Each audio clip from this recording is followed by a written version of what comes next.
like to welcome Zach Gonzalez to the Coach's Edge podcast. He's been in player development and intern at the University of Oregon. Same thing with the Los Angeles Lakers. And now he's an NBA basketball trainer. He works with a handful of your favorite NBA players that you watch, whether ESPN or anywhere else. Works with a variety of players in season out. Peyton Pritchard is one that we were chatting about a little bit earlier. A ton of great things. You've had a chance to, work with LeBron and Carmelo Anthony and Westbrook and a lot of great players with the Lakers. Phil Handy, I'm sure his name is going to come up as we get into there. One of the, premier player development coaches out there. But Zach, first off, I want to welcome you to the Coach's Edge podcast. And I'm going to give you a softball here. Okay. What's your player comp? This could be a current or former NBA player. Ooh, What's your player ooh, comp? my player comp is funny enough. It's Danny Green. Hmm. That's who Danny Green and Klay Thompson is who are growing getting into like middle school, high school. That's who my high school coach took me in. Kind of was like, hey, this is what your game's gonna be like. In those full circle moments, now I work with Danny Green. I actually Hmm. work him out, Hmm. and Klay Thompson to help out sometimes with Klay, and then when he's Hmm. in town. So it's crazy how life kind of works like that. That is very cool. That's awesome. Before we get started, and we're going to talk player development, we're going to talk about shooting the basketball, some of the things that you picked up from, really working with the world's, top 1% and how that can help, all of our coaches that are listening. But I just want to thank you. You've made a positive impact on my life. I'm going way back, maybe like 6 months, and I've trained a guy named Vito Brown, right? And so Vito Yeah. Brown, he played, maybe he played like a on the summer league for the Lakers at one point. Maybe that's how you Uh-huh. guys got connected. I'm not sure. Yeah. He's one of the best players in Turkey right now, having another great season. But he put something up on Instagram, and like always, he gets a lot of people that comment on it. And for some reason, I saw one of your comments, and I rarely ever click on a profile. I just don't. I don't care, to be honest with you, most of the time. But I Yeah. clicked on the profile and I went and I looked. I was like, that's kind of cool. And then I clicked on some of the stories, and you have some notes that you've written down from your time with the Los Angeles Lakers, and there's some nuggets of wisdom that you put down. And so I'm just going to read a couple of these out, and these are completely random because, Yeah. as you can see, like this is some golden nuggets right here. Um, so as you're going through, what's holding me back from getting where I want to go? Am I being a fountain or a drain in people's life? Training for free, I'm sleeping in my car. There's a podcast right there. Mm. Countless hours driving up and down the West Coast. Are you afraid of change? What do you think needs to change in your life? Are you in the moment? It goes on and on. It goes on and on. But I went through every one of these, and there were actually some that I wrote down and took notes of just from a Mhm. personal development standpoint. I was like, man, these are some great nuggets for me to keep in mind as I try to continue to develop, become a better person, make a positive impact with all the people that I get the chance to coach and train and work with. And so when I saw that, I was like, this guy's worth the follow. I'm gonna hit the follow button I here, appreciate that. and been following you since, and you're all over the place, which is really cool. You've been to China recently, which was great. You spent a lot of time with and over in Boston Yes. with Peyton Pritchard, which is really cool. So let's start with the Lakers. You're interning with the Lakers. You get a chance to work with LeBron, Westbrook, Carmelo Anthony, Austin Reeves, right? You work a lot with Austin Mm. Reeves. The list goes on and on. Besides some of the basic physical skills, what are some of the characteristics that make players like that so great? Players like that, when I think of a pro, it's funny. I think of the first person who comes to mind is Russell Westbrook. You look at him this year, like, hey T. Lou, I don't care what it takes. I'll come off the bench. I'll come off the bench. That's fine.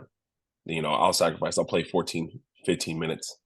It took him a second to get there, but just the ultimate pro that's like, hey, I'm going to sacrifice what it takes to win and show up every day with good energy.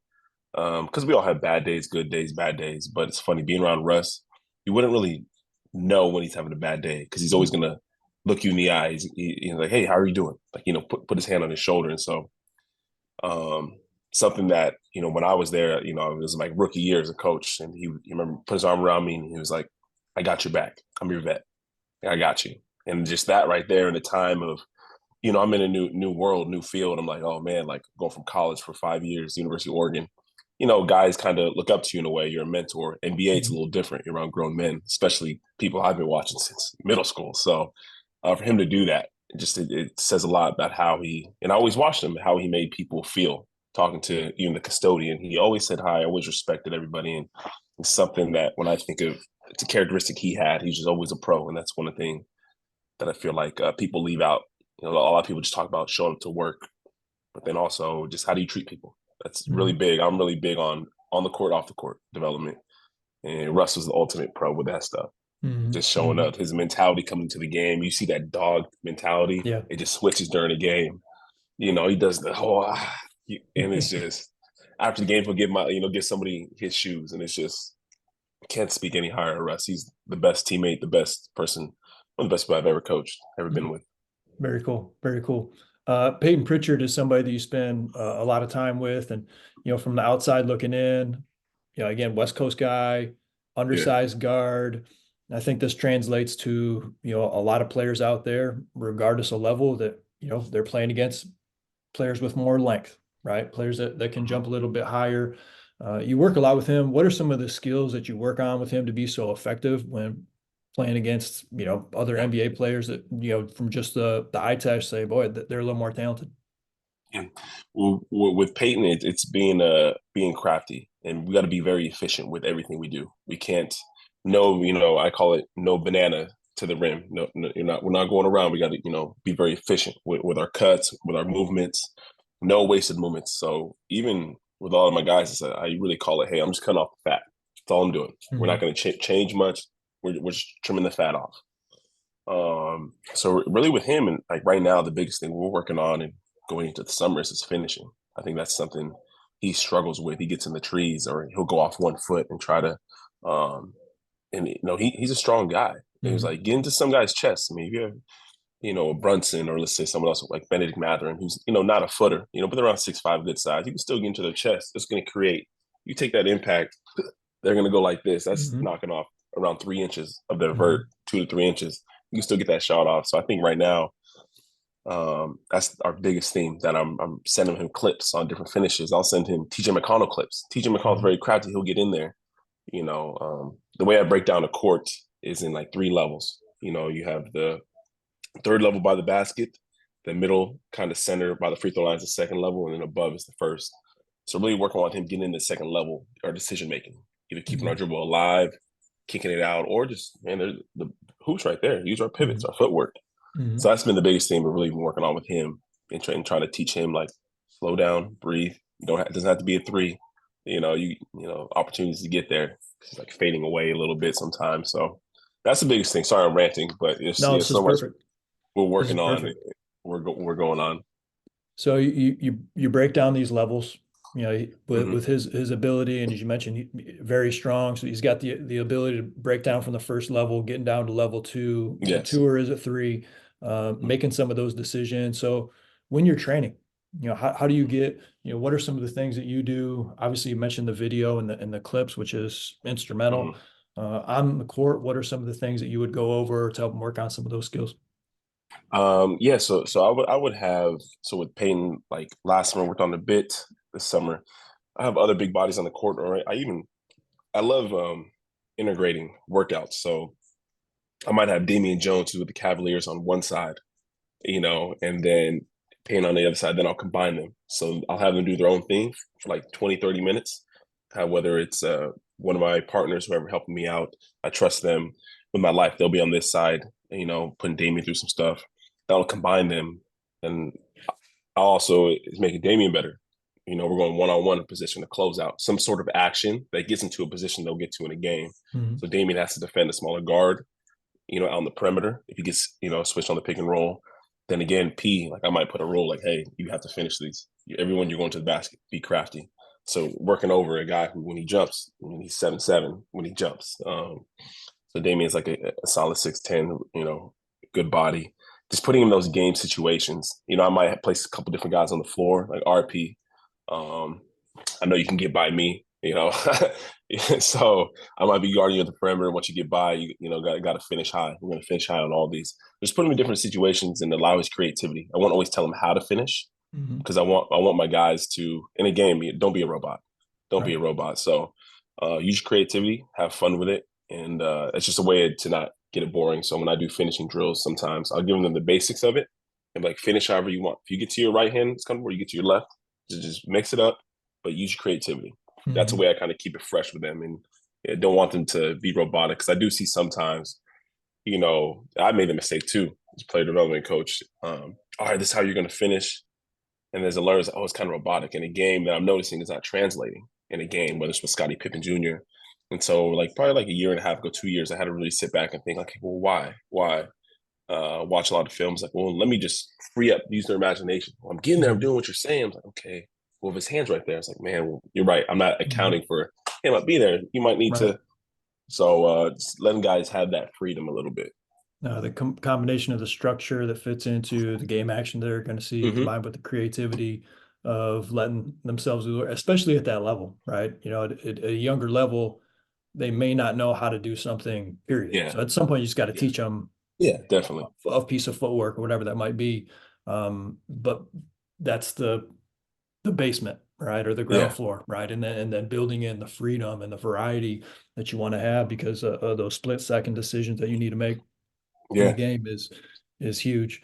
Um, 30 minutes workout. You mentioned it earlier in the email. During the season, you're trying, to be very efficient with your time. You're traveling Mm-hmm. around. You want to limit some of the wear and tear on these guys' bodies. What do you do in 30 minutes? I know high school teams are warming up for 30 minutes before they start practice, right? You see some of the long warm-ups at the NBA level Yeah. where they're warming up, but you fly in right to a city Mm-hmm. or they're coming out to where you're at. You had a short amount of time to be effective. What are some of the things you really focus Yeah. on? So let's go over, like, let's say, for example, so this Friday, I take a red eye to Boston. I'll be there for like a week with the Celtics and Peyton. So Saturday, play the Clippers. This Sunday will be an off day. So Sunday, we'll get in probably in the afternoon. And I understand he just had a game, probably played 20 minutes. He just had team shoot practice in the morning. And I'm always respectful of the team. That's the biggest thing. We'll circle back later. It's like, I think player development coaches need to. It's always a collaboration between you and the player, and Mhm. then you and the team, the coach, whether it's high school coach. Don't try to make it your show. Ask the coach. I talk with the Celtics constantly. It's like, hey, what do you guys want? What spots do you want him in? Because it's not my show. This isn't about Mhm. me. It's about the athlete. And some days you don't want him working out. Hey, we want him off his feet. Okay, I'm going to respect that. Because um, but in going to that, like, so if it's 30 minutes. So Sunday he'll do his ball handling warm up. I'm sure a lot of people have seen it on YouTube, just quick ball handling, take 5 minutes. And one of my guys breaking a sweat before they step on the court. Whether that's our vitamins, I have different warm up types. One of them breaking a sweat. As soon as we step on, like, I need your intense focus. I need you locked in because we're gonna go 30 minutes. Put 30 minutes on the clock. We'll get out of here. Some guys want another ball handling drill. Do ball hand for 2 to 3 minutes. Then we're going spot shots. For example, Peyton, I'll start at the mid range. We're going to make 5 in a row. Just, those are your form. We'll go in the paint a little bit, a little movement, a little form shooting. And my form shooting is a little different. Sometimes we sit there like with younger kids, yes, we'll sit there and shoot, very under control. With my guys, I'll get them bouncing around 1-2, right here, just close to the basket, still staying close to the basket, more just off a dribble, just really jumping, get our feet activated. Um, then we'll go right into game action. So Payne a lot of the times is, I'll be Tatum. He'll go, he'll set a go screen and get his feet around, shot. Then we'll go, we're making 10, can't miss 2 in a row. So if we finish on that right side, once he hits 10, all right, now we're shooting 20, can't miss 2 in a row. Or then when we got to make 10 in a row, I'll start to set games like that so they can see the ball going through the net in those mental challenges. I'm just like, Mhm. man, I just hit 15 in a row. Yeah, it's easy. Like, Mhm. I do a lot of things like that with Peyton. And then if it's a long day, let's say he played 30 minutes. Hey, we're just gonna get spot shots. You're gonna feel the ball. And then other times, Steve, it turns into like just a therapy session. I'm gonna let him vent, let him talk. I've done it before with my guys, or we just go get free throws, 100 free throws, we get out of here. So it's always different. It's never the Mhm. same. I always love feeling the room. Hey, how do you feel? Because it's a collaboration with my player. How do you feel? How are you feeling? I kind of go based off that. What percentage are we at? Give my guys a percentage. What percentage are we at? Okay. I'll talk to the staff and hey, if we're full go, all right, it might be a little more difficult. Might be a little Mhm. more cardio. But if it's like they just want to get in because then it's going to be and they're tired, then we're just going to hit a lot of shots in a row. Get Mhm. consistency, see the ball go through the net, have the shot feeling good, and get you off your feet. Ice bath, hot tub, get out of here. Nice, nice. Um, yeah, I think that a lot of people listen to this and they're like, you know, none of that was the cool thing I saw on Instagram or Yeah, TikTok or yeah, whatever, yeah. right?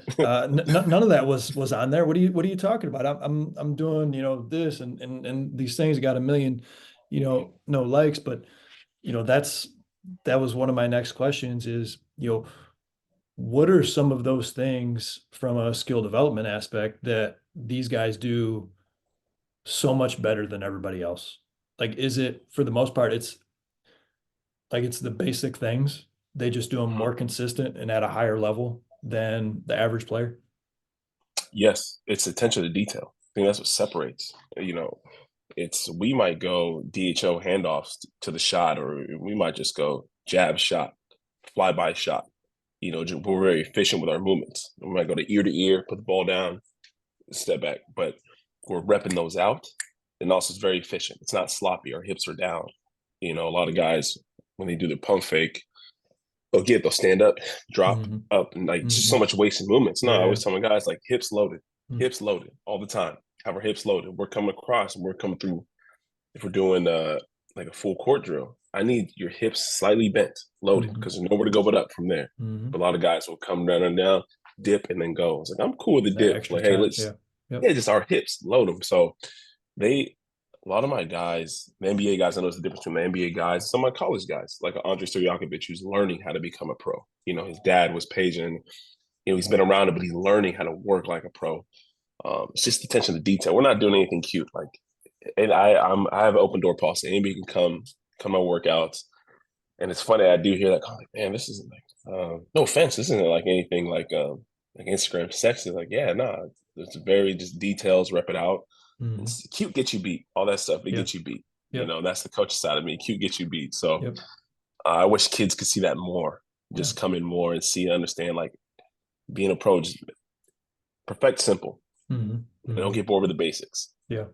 Yeah. I was talking with another friend of mine who's a junior college coach earlier and just talking about and he does some training as well of like Hmm. there wants to be like this enjoyment and you're doing something new and fun and Yeah. cool, but also like if you just really go to a player, and most Hmm. certainly someone who's getting paid millions of dollars, Hmm. you go to them and you're saying, listen, this is going to make you better, this Yeah. is going to get you more playing time, this is going to Hmm. make you more effective, and you're probably not going to like it. Yeah. I'm all in. I'm still going to be all Hmm. in. I'll run through a wall for you if that's the Yeah. case, right? Yeah. Because you just told me all I need to know, right? Maybe it's not Hmm. going to be as entertaining, whatever. You just told me this is going to make me a better player. Yeah. That's when I really want to have fun is out on the court. Keep doing Uh-huh. what I continue to do. I'm in. And I think Yeah. as trainers, regardless of level, if we can have some more conversations like that with the Yeah. players we work with, right? Uh-huh. One, they're going to get better, right? And two, we're going to, like you said, cute gets you beat. We're going to get rid of some of the cute stuff, right? And get a little Yeah. more of the things that happen in the Uh-huh. actual game. You mentioned talking with the Celtics a lot, working with these NBA teams. How do you collaborate to make sure that you're taking care of these guys inside, in season, off season with the NBA coaching staff, with their Yeah. strength coach and some of the scheduling, so they don't get worn down. Yeah. I mean, it takes time. It's like anything. You have to water these relationships. So, for example, if it's Benedict Matherin in the summer, the Indiana Pacers sent two coaches down to watch the workouts, just to see like, hey, how's he looking? How's he doing? They ended up staying for like 3 weeks. Because then I was just kind of like, well, how about you guys take a segment of the workout? I'll take the other half. Let's work together. Like this, Mhm. he's your player. This isn't, once again, this isn't my show. I Mm-hmm. don't want to make this about me. It's a collaboration. Yeah. And they were kind of like, oh, well, no, it really does. Okay, all right, So we started doing that, just to really establish that relationship, so you can see how I work. What are my what's my foundation? What do I stand by? And they can get also comfortable, get comfortable with them, Mm-hmm. and also like the player get comfortable, because I think so many times like the player is hearing what his trainer is saying, what his coach is saying, and what is all these different voices messing with the player. So uh, really just meeting with these teams, talking to them, you let them get to know me, and then just over time when they feel comfortable. Like there's been times like the last time I was out there in Boston, me and Payne didn't even work out. Celtics called one of the assistants. It was like, "Hey, you need to come out here. He's mentally, he just needs a familiar face. He needs a friend." So I just went out there and I was just with him for 5 days. Just talking about hoop. We watched film, but no on court stuff because they didn't want that. And it's just in return, you kind of get their respect. Like, okay, he's there with us. So Mm-hmm. sorry. Hopefully, I'm answering the question correctly. But Yeah. that's just kind of goes into it a little bit. I mean, it sounds like communication and relationships, Yeah, communicating right? relationships. Yeah, it's just like over time it will grow organically, and it's a beautiful thing. We've always, I mean, we've all had relationships that haven't felt organic, or it's felt one side, or somebody wants something. It's like when you come into a relationship just with just pure intentions, beautiful things happen. True in life, true in sport. Like, Mm-hmm. so I really try to carry those principles in life with me on the court. Same with our players. Great wisdom right there. And it just makes me think similar to what we just talked about with like, I don't have to enjoy the drill sometimes. Yeah, Like you spot shooting. It's good for you. Like, can it get boring at times? Yeah, but I'm yeah, going to become a better shooter. So yeah, I'm just going to do it. And the same thing when it comes to developing those relationships, like whether it's with the front office or with the players that you're working with, if they know that you have their best interest in mind, if they know that you care about them and you want what's best for them, right? Then that yeah, relationship grows, the trust grows, the communication is going to continue to improve, and then you're off and running. And so it's very important for us to develop those relationships and continue that throughout the course of somebody's career, as long as we're trying to help them out. You mentioned shooting being something that you really love, and a strength of yours as far as helping players. Um, what are some of the common strengths that you have? I mean, you mentioned Danny Green. I mean, how many big shots has he hit over yeah. his entire career? Right, a million. What are some of the common strengths that you see players have that you work with? To be able to the next play mentality. Mm, I think that having that, it's being with Clay. Clay's taught me a lot. Just having the next play, because you see Clay struggles, and so I see him for All Star break. He's at my gym in the summer with somebody I'm really close to, Charlie Torres. He's been gracious enough to like, hey Zach, I don't really care for ball handling. Clay wants to learn ball handling. Can you put him through mm, some stuff mm, and invite me in? And having no ego. And then when he's busy, hey, Clay needs to work out. Can you work him out? And most guys aren't really like that. So it's mm, like, oh man, like thank you. But anyway, so that's how I got to know Clay. And Clay has this mentality of like, yeah, it's okay. It's just basketball. And at first I was like, what?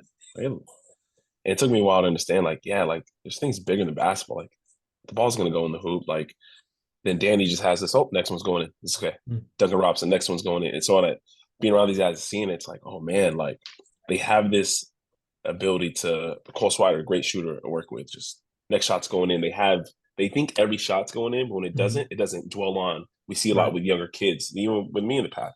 3, 4 shots, you're missing 5 in a row because oh, man. It's like, no, move on. Turn the page. So that's a common thing with great shooters that I notice, and their attention to detail. And that's why in drills with high level shooters, we might go make 10 in a row. We might make 20 in a row. I'll put a time limit on it. I'll put them all like we have like a little group chat, like some of the best shooters I work with, and then I'll have a game. He got the best time. Like, oh man, I'm gonna beat it. Yeah, yeah, yeah. I So love Clay comes in like he wants to beat it, and these that. guys, I'm like, hey, like if we're doing the Phil Beckner, make 2 at each spot, how many in a minute and a half? These guys are getting the 17, 18 range, and it's like, man, you guys are making it's pretty tough. Like you got to go Mhm. perfect, you can't miss. Like, but long story short, sorry for rambling. But that's a common detail I see in a lot of the shooters I work with. Attention to detail, they're laser focused on the object in hand, and then also they miss, it's cool. Next one's going in, Mhm. Mhm. not letting it dwell on. because everybody's going to miss shots. Klay Yeah, Thompson's one of the greatest shooters of all time. He's going to miss shots, and that's, you mentioned the difference between that and some younger kids, maybe a high school player who is a good shooter, but they start to get in the slump. And the difference is usually that mental flip of how yeah, long do they stay in the slump, right? yeah. A good shooter will, a great shooter, Klay Thompson, Hmm. like they'll have it down, but they can pop back faster. Hmm. Whereas, I've seen high school kids be really good shooters and they might go 2 weeks, like still in Yes. the slump before they kind of Hmm. swing out of it. Yes. Whereas for a great shooter, it might be one game, it might be like a half, and then they come out Yeah. in the third quarter and boom, boom, boom, boom, boom. Like it took Yeah. them that quick. They're able to bounce Do back. you? It's Yeah. mental. Do you remember that clip of Steve Kerr talking to Steph? Steph went 0 for 9 in the first half, and he's walking to the locker room. He's just talking. He was like, "It's gonna fall. Just trust it. You're doing the right thing. It's gonna fall." And then Steph ended up exploding in the second half, but just that trust that Steve had, and just putting his arm around him, like, "Hey, like, just keep going." And Mhm. I'm sure Steph didn't need that, but just hearing Right. that, it's like, you're right. Like, and he ends up, hitting 8 threes in the second half, and just, next one's gonna fall. It's just that it's amazing. Yeah, it's a great point. The impact that a couple words can have, as you mentioned, he's Yeah. still the great shooter with or without Yeah. Steve Kerr's words. But as a coach, you can't tell me that doesn't play at least a little bit of a role, right? For Yes. all of us, as far as having that pat on the back when we need it, always feels good. What are some of the things with shooting that you feel like coming into the league, players that are maybe newer in the league or coming right out of college that they need to continue to improve upon in order to be able to succeed at the next level? Yeah, really big on square in the air. So like I'll do a lot of drills where our feet might be turned and we're gonna square in the air. And when I want to get to our apex, the highest point of our shot, right here. So I do a lot of drills with footwork. You might be turned and then let's just square in the air. Really that's a big thing because like you think about JJ Redick, he's coming off that with those floppy. He's getting it and he's turning, Mhm. squaring, and it's just like you don't have time That's to so tough. that. I Like that's know. so tough for like a normal I mean to be you're running away from the basket, you're Yeah. catching, you're locating the rim. There's somebody, I Uh-huh. mean, keep going, but I mean like It's it's yeah, tough. and so I'm really big on footwork and being efficient with our movements. Like everything, it might seem boring, and like even when we're talking about the skill development part, but hey, we're gonna be efficient. So a lot of my guys, like common theme you're always gonna hear me say is like, hey, hips, hips. People are like, what's that? What's he talking about, hips? Then I break down to them like, hey, we gotta have our hips loaded. Mhm. It's all right. Hips got to be loaded because once they're loaded, there's nowhere to go but up. And let's not Mhm. overcompensate. I'm not mean like really hunch down. It's like no, no, Right. no. So I have a playlist on my computer. I do a playlist every day, something random. So I put together last season just a bunch of guys in transition, a bunch of guys relocating with their hips. Look at Corey Kispert, Steph Curry, Buddy Hield. When they're coming in transition, when they're relocating, their hips are always at a slight bent. So when they catch, they're going up. And there's no dip. Like they might have a dip right here, which I'm cool with. That's fine. Um, but their hips are bent. So I show all my guys like this is what I need. Slight bend. There's nowhere to go but up. And then they Mhm. feel it. They're like, oh shoot, like I didn't even notice that. It's like, yeah, because you catch, dip, like sit down and then you go up. It's like, Mhm. yeah, Pascal Siakam closing out P. You're 6'1". You don't It's have not time coming to off. yeah. So you really gotta, we gotta cover the fat. We gotta be efficient with everything. So Break that's a that down a calm. little bit more for Yeah. our listeners because of that differentiation between, like you say being loaded. I always use the term loaded, and I talk like your levers, like your hips are a Uh-huh. lever, your knees are a lever, your ankles Yeah. are a lever, shoulders a lever, elbows a lever, and your wrist is a lever, and those are your six levers, right? So Mhm. talk about like being back with the hips, but like that ball being able to like come down and up and the differences there. I think I'm just thinking like someone who hasn't put that much thought into it might be a Yeah. little confused. Yeah. Well, the way I teach it is just because so like let's say we're coming to transition, we're coming down. A lot of guys when they catch, they're dipping. They're dipping their hips, like sitting down and then going up, which cool, get your shot off quick. It's kind of over top. But once we get more detailed into it, I really teach my guys like really drop your hips an inch. Just drop them a little bit.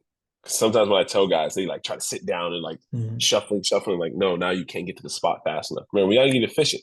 Get to that corner, sprint, get there. Have your hips ready, under control, engage the core, and we're going up from there. And something I say, like, it's like a, it's like a gun, or it's like, we don't want to get jammed. Like we got to have our hips loaded, everything flowing. Because, we see sometimes guys with a hitch, like from your feet, like you're talking about everything is a lever, then there'll be like a hitch up top, and then the Hmm. shots go. Hmm. So really just having that flow, everything has to be one motion, a machine flowing up like water. I'll tell Stanley Johnson, and something I talk to him about a lot is you're like a wave. I want you just flowing up. You know, but yeah, hopefully I don't know how if I'm explaining well, but yeah, having our hips loaded, the big thing. I wish I could show you video on it and explain it better, but hips loaded is something I preach a lot and ready to explode up. I think that's a great teaching point for a lot of our listeners. If you have a common, you said hips are something that you say a lot. What I hear a lot of coaches say is bend your knees, but I like hips a lot better. I also use hips a lot better because if I drop my hips back, my knees are already going to bend slightly. Whereas I can Yeah. bend my knees, but not bend my hips, right? For the most part, I could get my knees to bend all the way forward. That's not a comfortable or sitting down into a Mm-hmm. shooting stance. So if you're somebody who said, hey, bend your knees or use your legs, like those hips back, those hips loaded, I think that's a great Yeah. teaching point that you mentioned. And Coach Allman would Okay. always say, bend your knees, bend your knees. Mhm. Make a play for your teammate. And that's what he'd always say at Oregon. So yeah, I would hear that a lot. Bend your knees. Yep, yep. I love the hips back. The knees are all automatically going to bend in that Yeah. situation anyway. Mm-hmm. When a player first comes into the league, are there Mm-hmm. some common habits now that you've been doing this for a little while, working obviously with a lot of NBA players? Are there some common habits that you notice that you try to work on early? Uh, Teaching them how to work. I think a lot of guys don't know how to work. I think a lot of guys think they work hard, or even have the other end. The guys get to the NBA, and they think it's sweet. They think, "Cool, I made it." It's like, whoa, whoa, whoa. Okay, yeah, it's hard getting here. It's harder staying in the NBA because I have a guy right now like you think like Amari Spellman, first round pick Atlanta Hawks for a year, about 6 years ago, 5 years ago. He's out the league. I mean, he's just not playing basketball. He's trying to get back into EuroLeague, and he's getting back in shape. But what I love about his testament is, he went from first round pick playing with the Warriors to, man, you're at home. You're training now. You're with me, and you're this last effort to get back. And such a good heart to do. But he'll admit, like, man, just living the NBA life. I just thought I could go to practice. That was enough. And he was like, but when I look back, like when it came to trade times, like, of course people are trading me because I'm not in the gym at night.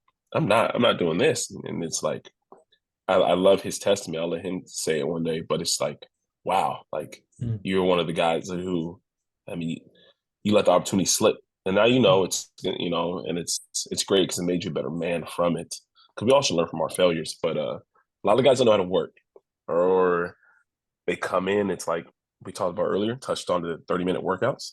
Yeah, we're gonna go for 30 minutes hard, extreme focus. You're gonna be drenched in sweat. Then we're gonna get you off your feet. Mm. You're gonna go relax. We don't have to be in here an hour and a half, 6 hours. And sometimes we might be in for an hour, yeah. But a lot of guys just don't know how to work. Mm. I might be in the gym just BSing, shooting Mm. half game. No, everything we do is going to be game speed. It's going to be Mm. efficient. So I think that's a common thing with a lot of young guys that when they first get to me, whether it's a pre-draft that I do, or whether it's Andrei Stojakovic, he's a Gonzales All-American. He's at Stanford, but he's just learning how to work. And Mm. then he's not having the freshman year that the media said thought he would have. And it's like, yeah, you're learning how to be a pro. You're learning how to work. Like we're Mm. playing the long game. Don't think I got to be one and done. My dad is patient. No, no, no, no, no. And to really teaching him that. So it's just the mental side of it and being a pro and your daily approach. What do you put into your body? And like we talked about offline, it's like, how do you treat people? Like teams are looking at everything. They're going to find everything out about you. And also, if you're one of my guys, really big.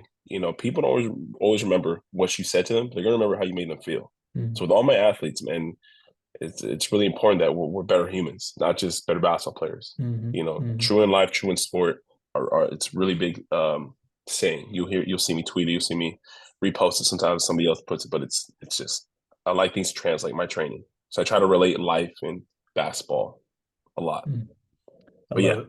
I love it. I love it. And great. testimony. I was playing. So when I played basketball, let's see, one season in Germany, I specifically remember one practice I was at, and it Mm-hmm. was a teammate. He played for Georgia Tech national championship. He was one of the top power forwards coming out of high school in the country. And we were running sprints, and he hadn't touched the line. And I was like, so we finished the sprint. And I yelled at him. Like, I was like, Theo, Yeah. touch the line, and it's like February where, we started in August. I mean, it's the dog days of the season, right? Like, Theo, touch the line.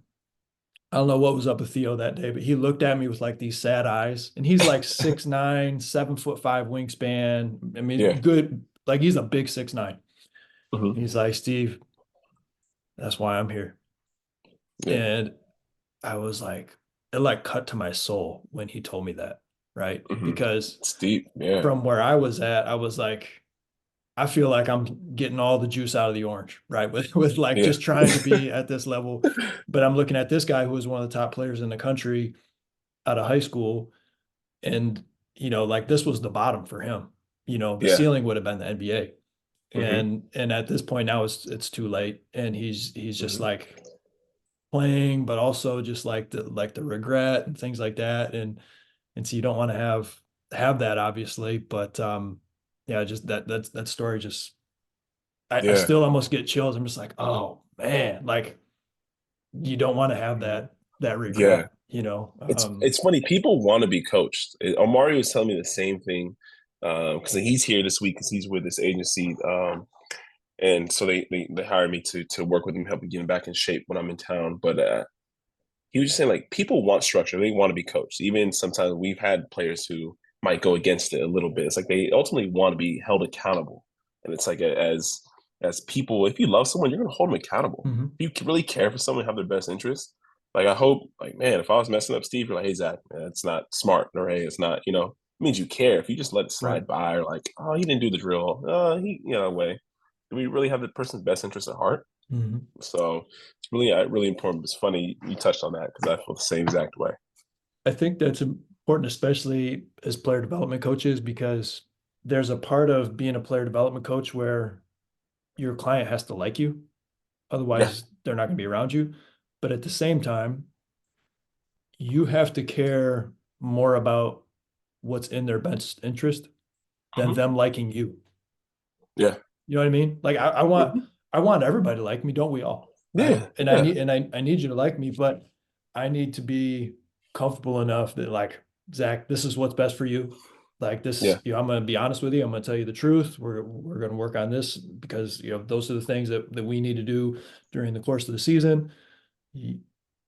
I got to be more comfortable there than just like, hey, giving you a pat on the butt. Hey, you're the best. You're awesome. What do you Yeah. want to do today? Blah, blah, blah. That's a unique position I think that we're in for anybody that does player development full time.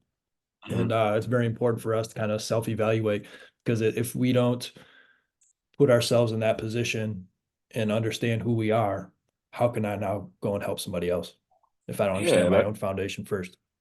100%, you hit it on your own foundation. What are your values? I kind of when I think of foundation, I think of a square. Like, what are you building a house on? What are your four pillars, or however it may be? But it's be as a play development coach for all the younger guys listening out there.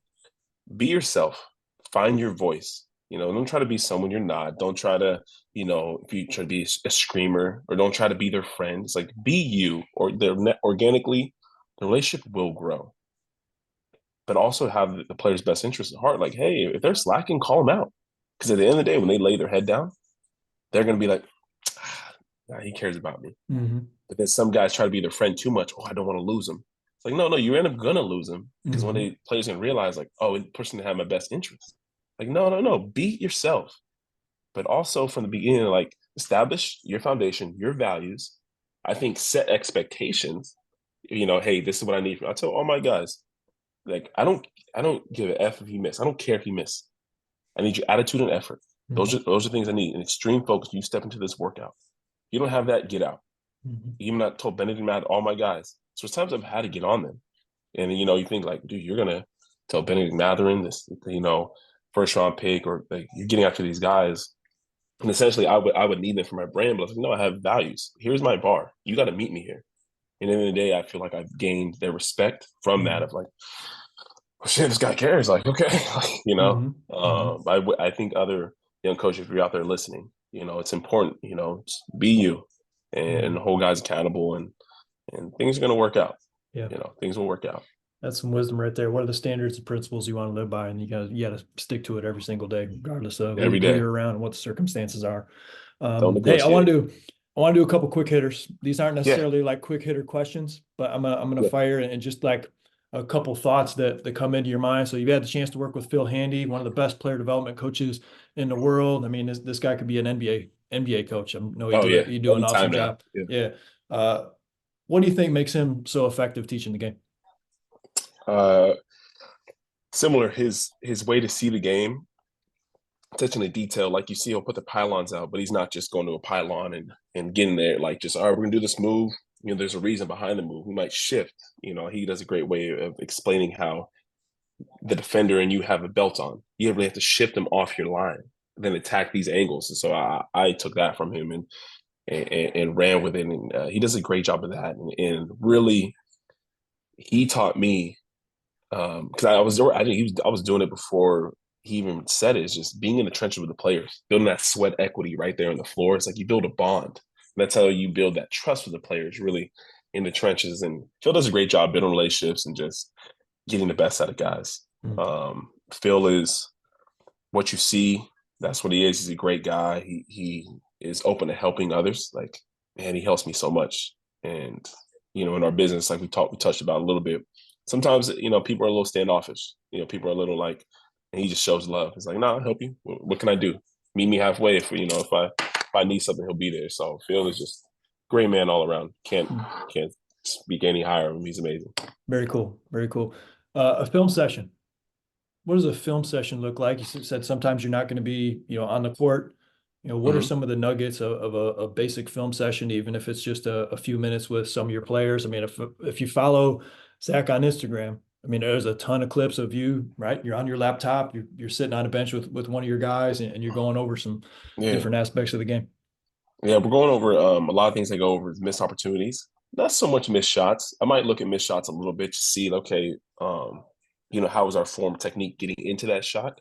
But a lot of it's missed opportunities. Like it won't even be about them scoring. Hey, you missed the guy in the corner. Hey, you had this option, A, B, C.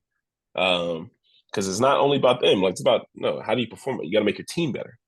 So sometimes I'm just showing them, hey, Payne, you missed Nini on a cut. You could have made that pass, but you threw up a BS shot. It's just, so a lot of the missed opportunities, um, misses, assists. I'm breaking down everything. I'll sit 1 foot. What's our percentage going off of 1 foot versus two? When we get 3 dribbles, what's our percentage? And the shot clock, what are we doing? So everything I learned from the Lakers at Oregon, I've just built this database and kind of just built this things that I'm looking for. And I switch up every time. I try not to get stale with it.